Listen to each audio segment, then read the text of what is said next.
नाही फाडला. बोला की देवाच्या ना काय हो झालं होतं माहिती का तुम्हाला? हिरण्यकश्यपूचा भाऊ हिरण्याक्ष, कोण आहे? त्या हिरण्याक्ष. त्या हिरण्याक्षानं काय केलं होतं? त्या हिरण्याक्षानं ही पृथ्वीच एकदा पाण्यात बुडविली, समुद्रातच बुडविली ती ही पृथ्वी सगळी. कुणी? हिरण्याक्षानं पृथ्वी पाण्यात बुडविली म्हण. देवानं त्याचा बी वध केला, त्याला बी मारलं. कशाचं रूप धारण करून? वराह रूप धरिले गाढे आणि पृथ्वी धरिली दाडे, आणि पृथ्वी धरिली दाडे, आणि पृथ्वी धरिली दाडे. वराह रूप धरिले गाडे आणि पृथ्वी धरिली दाडे, आणि पृथ्वी धरिली दाडे, आणि पृथ्वी धरिली दाडे. वराह रूप धरिले गाढे आणि पृथ्वी धरिली दाडे. दाडावर पृथ्वी धरली आणि रूप कुणाचं धारण केलं? वरा म्हणजे डुकराचं. आणि मारलं देवानं. कुणाला? बोर व्हायला लागले का? जेवण जास्त झालेत का? कुणाला मारलं? हिरण्याक्षाला. राग धरला की भावाला. कुणी? हिरण्यकश्यप. जी होईन ती होईन म्हणला. आजपासून ज्यानं माझ्या भावाला मारलंय त्याचं नावच घेऊ देणार नाही. गावात जाहीर केलं, जो कोणी देवाचं नाव घेईन त्याचा जागेवर शिरच्छेद. नाव घेऊन दी देवाचे हे प्रीद हिरण्यकश्यपूचे. हिरण्यकश्यप म्हणून त्या ठिकाणी महाराज जाहीर सूचना दिली, दौंडी दिली. देवाचं नाव घेतलं की जीवच मारणार. उलट झालं, त्याच्याच पोटी पोरग जन्माला आलं. जी जन्माला आलं तीच नारायण नारायण सुरू केलं. कोण? प्रल्हाद. आल्या आल्या तर भजन लहान आहे लहान आहे लहान आहे सोडून, लहान आहे म्हणून सोडून देतात की. आमच्या शेजारी एक जण लय घाण घाण शिव्या देते, बारकं पोरग. मी त्याच्या बापाला सांगायला गेलो, म्हणलं तुमचं पोरग लय घाण घाण शिव्या द्यायलंय. ते मला अजून लहान आहे, मोठं झाल्यावर दिन चांगल्या. काय हाणून घ्यावं असल्याच्या पुढं? काय करावं सांगा बरं? काय करावं काय सांगा ना. असली आडमुठी भेटल्यावर काय करावं सांगा? इकडे लक्ष द्या. लहान आहे लहान आहे, द्या सोडून द्या सोडून. मोठं झालं तरी भजनच करायला. शेवटी राग आला. रागाच्या भरात माजलेल्या हत्तीच्या पायाखाली दिलं. हत्तीला हात लावला, नारायण नारायण म्हणलं की हत्ती शांत. ऐकायला लागलात का? पुकाळलेल्या तेलात टाकलं, नारायण नारायण म्हणलं की तेल शांत. कडेहून ढोकलून दिलं, नारायण नारायण म्हणजे संध्याकाळी घरी. काय करावं आता? पर्यायच नाही. म्हणले आता शेवटी त्याला समोर बसविलं. सांगितलं, ए कटे रे नारायण नारायण, कुठे तू हा नारायण? ते मला कुठं नाही नारायण. जडी स्थळी काष्टी पाशानी सकळ आहे वनमाळी जेते तेथे. कुठं बी देवच आहे म्हणा. हा ह्याच्यात आहे का? ह्या लाकडा खांबात? म्हणले हो. खांबावरी लाथ मारिली दुर्जने. वा खांबावरी लाथ मारिली दुर्जने. खांबावरी मारिली दुर्जने.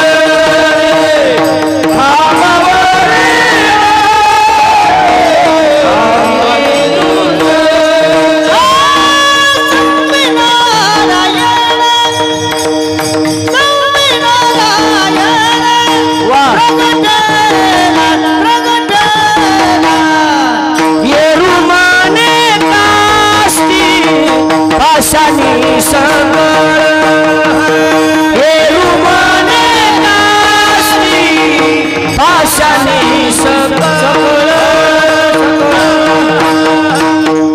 वा तुकाराम. वा खंबावरी लात मारिली दुर्जने स्तंभी नारायणे प्रगटला.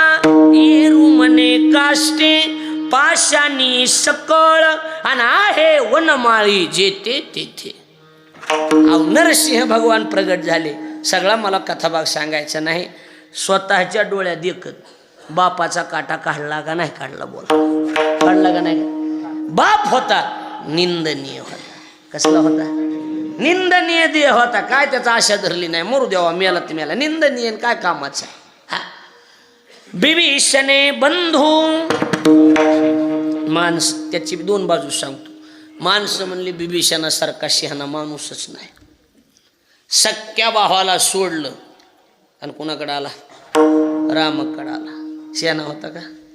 मनशी बिभीषण शहाणा तरी तो महामूर्ख जाना. नाथ महाराज म्हणले मूर्ख माणूस होता ती. कोण? हा कस काय मूर्ख? येड्याला देव मिळालता. कोण मिळालता? देव. मला सांगा मिळविण्यातला कळस का आहे? देव. देव मिळाले पुन्हा काही मिळवायची गरज आहे का? काहीच नाही. येड्याला देव मिळाला तर ह्या देवानं ह्या येड्यानं देवाकडे काय मागितले? लंका राजा दान मागितले रंगाचं दान मागितले रंगाचं दान मागितले रंगाचं दान मागितले. मूर्ख बिभीषण तुझ्याला शरण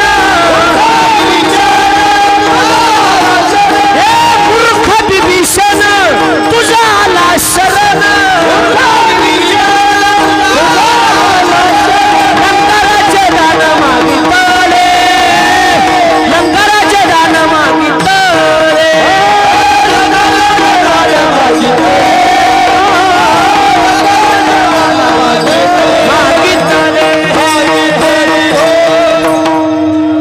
महाराज म्हणले मूर्ख बिभीषण तुझा आला शरण. कसला बिभीषण? मूर्ख बिभीषण तुझा आला शरण. देवाला शरण आला आणि येड्या जातीनं लंका मागून घेतली. काय मागितली? अहो मोक्ष मागितला असता तर दिला असताना देवानं. येड्यानं लंका मागितली. मग शहाणा का मूर्ख? म्हणून तो मूर्ख म्हणले. बर पण ह्याची दुसरी बाजू ह्या बघा. अपेक्षा इस्टेटीची का असाना पण शेवटी सख्या भावाचं मरण सांगितलं की कळायला लागले का नाही? कळायला लागले. अपेक्षा कोणती बी असू द्या. सख्या भावाला सोडून देवाच्या बाबतीत देवाकडे आला का नाही आला? बोला की आला की. आणि त्यानं सख्या भावाचं मरण सांगितलं की हो. म्हणजे बिभीषणे बंधू आणि प्रल्हादे जनक. बिभीषणानं भावाचा त्याग केला, प्रल्हादानं बापाचा त्याग केला आणि ह्या भरतानं माईचा त्याग केला. केला का नाही केला? केला. क्यों सांगू थोडं सांगू म्हणजे आपलं हे सांगू का म्हणजे असं हे कीर्तन सांगू का असं म्हणायचं होतं. तुम्हाला वाटलं सांगू का आता एकदा म्हणजे सांगतो म्हणजे असं हे करतो असं. इकडं बघा काय झालं. रामायणातला विषय सांगतो तुम्हाला थोडा. एक 5 मिनिटं बोर नाही व्हायला तुम्हाला. हां मग माझ्या ताईट बसान माझ्या लक्ष द्या. हां बेबे बेटे बेटे सावधान. हां जमलं आता. इकडं बघा इकडं. हे बघा उद्या रामराज्य होणार आहे. उद्या कोण राजा होणार आहे? राम राजा होणार आहे ठरलं. योगा 22 तारीख बी उद्या आली जवळ. आता रामाचा मूर्ती प्राण प्रतिष्ठाचा वर्धापन दिन आहे ना पहिला आता अयोध्येतला. 22 तारीख उद्याची. तुमच्या कालात 23ला आहे का? 23ला. मग तुमच्या सप्त्यातच यायला लागले की तुम्ही. बरोबर आहे का नाही? भाऊची पुण्यतिथी एका दिवशी यायला लागले. बघा इकडं. आणि आनंदाच्या भरात राजा दशरथ कैकेयीच्या महालात गेला. लाडकी होती. कोण? कैकेयी लाडकी होती. शेवटची होती ना तिन्हीपैकी शेवटची कैकेयी होती. चला म्हणले महालात. गेल्याबरोबर तर मंथऱ्याने आधीच कार्यक्रम करून ठेवलेला होता सगळा. ओके जिथल्या तिथं नियोजन लावून ठेवतं. आता माझ्याकडे लक्ष द्या थोडं. गेल्या बघितलं कैकेयी म्हणले कोप भवनात आहे. कुठल्या भवनात? राग आल्याच्या नंतर त्या खोली जाऊन बसायचं. अशी खोली असायची एक त्या काळात. इंजिनियर प्लॅनिंगमध्येच तसलं होतं ते मामा ती की त्या खोलीतच जाऊन बसायचं. राग आला की जाऊन बसायचं. घरच्याने ओळखायचं रागावलेला कार्यक्रम दिसायला लागलाय. मग आता इंजिनियरने ही प्लॅनिंग का काढली? आता सगळं घरच कोपभवन आहे. आता काही ठोयची गरजच नाही ना. आता काय गरज आहे रूम काढायची स्पेशल? काही गरज आहे का सांगा?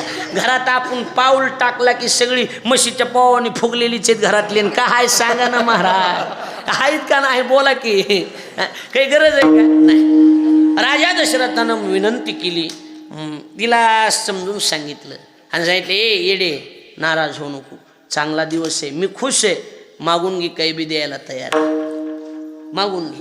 ती म्हणली हो मागून घे. माझीच पहिले 2 वर्ष शिल्लक आहे. ए येडे 2च नाही 4 घे. उद्या माझा राम राजा होणार आहे. खुश आहे मी. मग तुला काय मागायचंय ते काय बी देतो. तिनं चान्स बघितलं आणि चान्स साधला आणि सांगितलं, मालक हे प्राणनाथ, हे माझे प्रियनाथ. शब्दगोंडच असते त्यावेळेला. बाया मोसम बघून गिर टाकतात, अशा बिगर मोसमात गिर टाकीत नाही. चांगला मोसम धरलेला गाडी दिसल्याबरोबर तर बाईनं गिर टाकला. पहिल्या वरानं भरताला गादी. इकडं बघा, मंथरेनं अगोदरच नियोजन केलं. मंथरा म्हणली होती पहिल्या वरानं वनवास मागू नको. जर तू पहिल्या वरानं वनवास मागितलास आणि राजा जर मेला तर गादी भरताला मिळणार. आधी भरताला गादी माग. मग एकदा भरताला गादी दिली की मग राम मेला तरी, राम वनवासाला गेला आणि राजा मेला तरी हरकत नाही. एक दोनच मुद्दे सांगतो, आपण सुशिक्षित आहे. स्वार्थ प्रत्येकाच्या जीवनात आहे महाराज. माझ्या जीवनात स्वार्थ आहे, तुमच्या जीवनात स्वार्थ आहे. पण स्वार्थाचे प्रकार दोन आहेत. एक न्यायी स्वार्थ आहे आणि दुसरा अन्यायी स्वार्थ. एकच मिनटं कळणार ना तुला. हे बघ, एक न्यायी स्वार्थ आहे भाऊ आणि दुसरा अन्यायी स्वार्थ आहे. दाजी भरतानं गादीवर बसावं हा न्यायी स्वार्थ आहे. काही चुकलं नाही अन्नात, काहीचं काही नाही. कोण्या माईला वाटत नाही आपलं पोरगं सरपंच व्हावं, डॉक्टर व्हावं, इंजिनियर व्हावं, वकील व्हावं. बोला चला. हे बघा अण्णा, राम आपल्यासाठी देव आहे, पण कैकेयीसाठी सवतीचाच होता. ही कैकेयीसाठी कुणाचा होता? शेवटी देव जरी असला तरी सवतीचा आहे ना देव. असं कसं म्हणतात तुम्ही? होय सरपंच, सवतीचा आहे ना देव. देव जगाला असन तिच्यासाठी भरतच चांगला, सकाय की देव नाही का? बोला की. असंच आहे. न्यायी स्वार्थ आहे. कैकेयीचं काही चुकलं नाही. तिच्या लेकरानं गादीवर बसावं असं, ती बी दशरथाचाच आहे ना. काय चुकलंय काय तिचं? बोला की. काही चुकलं नाही महाराज. उगं काही बोलू नका. शहाण्या माणसाला विचारा. कुणाच्या बी माईला वाटतं आपल्या पोरात चांगलं हो, आपल्या पोराचं चांगलं हो का सवतीच्या लेकराचं चांगलं हो? बोला. हा, पण सवतीच्या पोटी देव आलेला आहे आता. तरी बी आपल्याच पोराचं चांगलं हो वाटतंय माणसाला. काय नाही वाटत काय सांगा आपल्या पोराचं? मग